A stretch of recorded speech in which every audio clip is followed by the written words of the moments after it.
Hello and welcome to another episode of the UCLA Bruins Insider Podcast. As always, I'm your host, Connor Moreno, lead writer for UCLA Bruins on SI.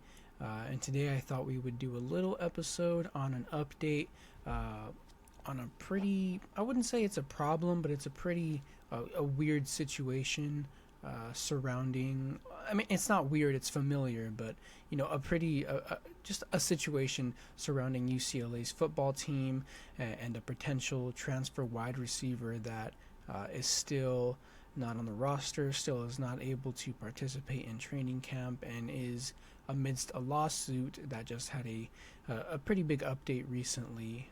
And we have quotes from Deshaun Foster on it, and just kind of a little update on the impending lawsuit, I guess you could say. And so, yeah, we're going to go ahead and talk about transfer wide receiver Kaedin Robinson, who was initially denied eligibility for his final year. Obviously, he transferred to the Bruins, and he wants to play out his final year with UCLA. And there was an update on Tuesday, and then another update from Deshaun Foster yesterday. So without further ado, let's get right into it. So Kaedin Robinson recently filed a lawsuit against the NCAA after being denied eligibility to play in the 2025 season. On Tuesday, Robinson's motion for a temporary restraining order requesting the NCAA lift its eligibility rules to allow him to play for one final season was denied. So to be clear, although Robinson's TRO was denied, he's still entitled to a preliminary injunction hearing, which will ultimately decide if he will be eligible to play next season. Robinson, and similar to Vanderbilt's quarterback Diego Pavia, by the way, Pavia's TRO was also denied, but he was granted preliminary injunction to play his final season. Robinson is fighting for eligibility because of time that he lost playing in junior college. So as part of the 19-page complaint file, which, by the way, I did not read that entire thing. I kind of read the little summary, and these are the quotes that I'm pulling from the summary. As part of that complaint file, Robinson and his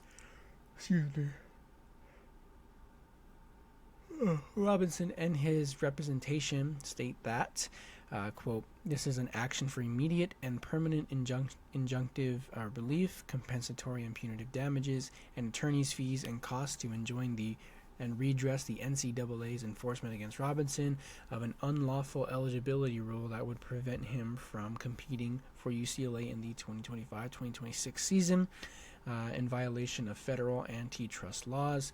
The eligibility rule at issue is unlawful because it has substantial anti-competitive effects on two-year or junior colleges and universities that are excluded from NCAA membership."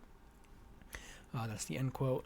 To be clear, Robinson, in the file, it was revealed that Robinson was offered a sizable NIL contract of $450,000 to play for UCLA, and being denied his eligibility to play results in him missing out on a ton of that money, which is kind of what his representation is mainly filing this lawsuit for.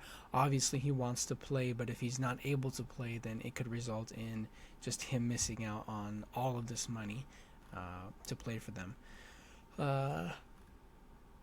I don't know why I'm yawning. Sorry. The statement continued, the NCAA's anti-competitive conduct, coupled with its unreasonable denial of Robinson's meritorious request for a waiver, thus threatens him with the immediate irreparable harm, which is that money.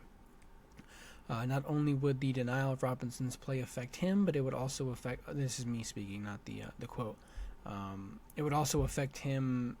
It would not only affect him, but it would also be costly for UCLA's offense.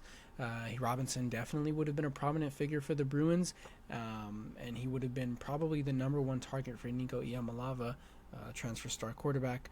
Robinson, although he's coming off a season-ending injury with Appalachian State last season, he was still able to secure all Sun Belt first team. He played 9 games, and he finished with 840 yards on 53 receptions. Excuse me, this is so unprofessional. Anyways, Robinson's preliminary injunction hearing is set for August 18th at 1:30 p.m., and that hearing will ultimately decide whether or not he'll be able to play with the Bruins.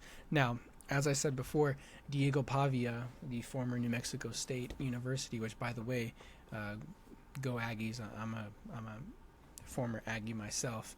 I was actually covering that team, that Diego Pavia New Mexico State team, and Jerry Kill.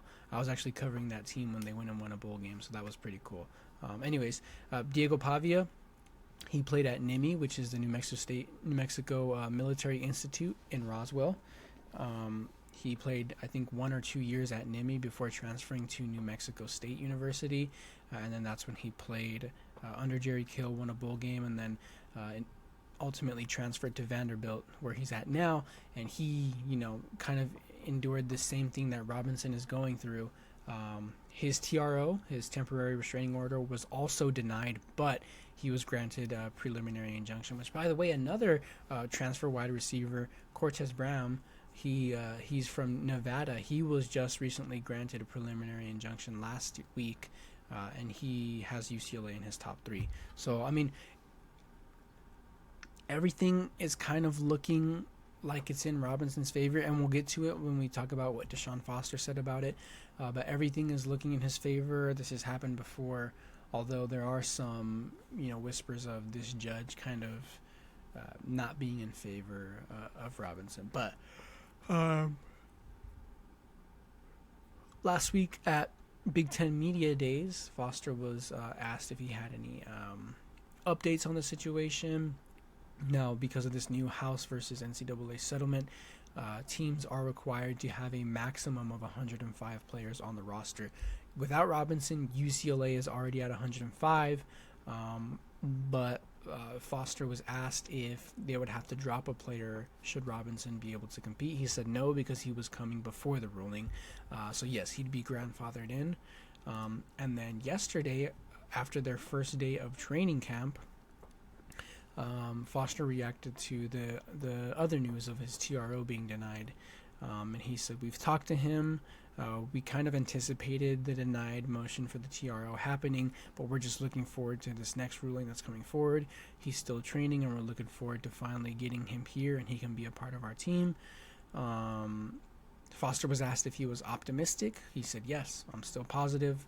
So that is kind of a good sign for Bruins fans, especially Kaedin Robinson. He would be a really good target for Nico Iamaleava. I feel like Robinson on the team might take UCLA's offense to another level. Obviously, they're going to be taking another level with Nico coming in and a bunch of other transfer wide receivers. But Robinson would be a great addition to this team. And now we have to wait upwards of 19 days to fully know if Robinson's going to play for UCLA this season. So that's all the updates we had on Kaedin Robinson. Obviously, I'm writing daily on UCLA Bruins on SI. I have a few stories on the situation already if you want to dig deeper into them. Thank you for watching. Thank you for listening to the UCLA Bruins Insider Podcast. And as always, we'll see you tomorrow.